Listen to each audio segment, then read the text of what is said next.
ఇది పేదవాళ్ళ పైన మాకుండే కమిట్మెంట్.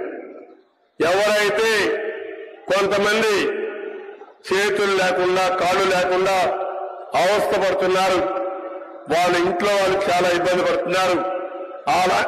అలాంటి వారికి 15,000 రూపాయల నెలకు పింఛన్ ఇచ్చే ఏర్పాట్లను చేస్తామని కూడా మీకు అందరికీ హామీ ఇస్తున్నా. నేను అడుగుతున్నా, ఈరోజు ఎవరైతే సైకో జగన్ ఉన్నాడో ఏమైనా పెంచాడా తమ్ముళ్ళు అని అడుగుతున్నా, పెంచే ఆలోచన చేశాడా అని మిమ్మల్ని అడుగుతున్నా, పెంచుతాడా అని మిమ్మల్ని అడుగుతున్నా. కానీ శవ రాజకీయాలు చేస్తున్నాడు. పండు కాకుల్లాంటి వృద్ధుల్ని పొట్టన పెట్టుకుంటున్నాడు. పోయిన నెల మీరు చూశారు, పెన్షన్లు ఇవ్వాల్సింది ఇంటి దగ్గర 1,50,000 మంది సచివాలయ ఉద్యోగస్తులున్నారు. వాళ్ళు అనుకుంటే 40 మందికి 2 రోజుల్లో పింఛన్ ఇచ్చే అవకాశం ఉంది. పింఛన్ ఇవ్వకుండా సచివాలయం రప్పించి తిప్పి 33 మందిని చంపేశారు. మేము ఆ రోజు చెప్పాం, ఇది ప్రభుత్వ హత్య. చనిపోయిన వాళ్ళకి 10 లక్షల రూపాయలు ఎక్స్గ్రేష్ అయ్యమని డిమాండ్ చేశాం. ఇంకా ఇవ్వాల. ఈ ప్రభుత్వం పైన కేసులు కూడా పెట్టాలి.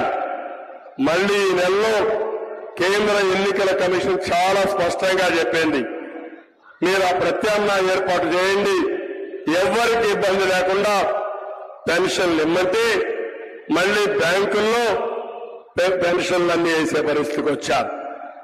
వృద్ధులు బ్యాంకు పోగలుగుతారా? ఆధార్ అకౌంట్లు ఉన్నాయా? పాన్ అకౌంట్ ఉందా? పాన్ నెంబర్ తీసుకెళ్లాలా అంటే ఈరోజు వాళ్ళ పరిస్థితి మనం చూస్తే, అంతకుముందు సచివాలయాన్ని పిలిపించి 33 మంది చెప్పేసి ఈరోజు బ్యాంకుల చుట్టూరు తిప్పుతూ చాలా మంది చంపేసే పరిస్థితికి వచ్చారు. ఇవన్నీ కూడా శవ రాజకీయాలు చేసే ఈ ముఖ్యమంత్రిని ఇంటికి పంపించాలా లేదా తమ్ముళ్ళు అని అడుగుతున్నా మిమ్మల్ని. ఇది న్యాయమని మిమ్మల్ని అడుగుతున్నా. 2014లో తండ్రి చనిపోయాడు, తండ్రి లేని బిడ్డారు ఓటుకొచ్చాడు. 2019లో గొడ్డలి వేటుతో బాబాయిని చంపేసి మన మీద పెట్టాలని ప్రయత్నం చేశాడు.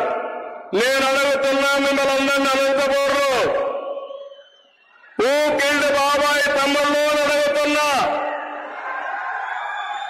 ఎవరు చంపారని అడుగుతున్నా. ఇప్పుడు తిరిగి ఎవరైతే బాధితులున్నారో వాళ్ళే నిందితులుగా చేసే పరిస్థితికి వచ్చాడు. అంటే ఏ బిడ్డ అయితే సునీత తండ్రిని ఎవరు మరణం చేశారో ఎస్టాబ్లిష్ చేయాలని పోరాడుతా ఉంటే ఆవిడ మీద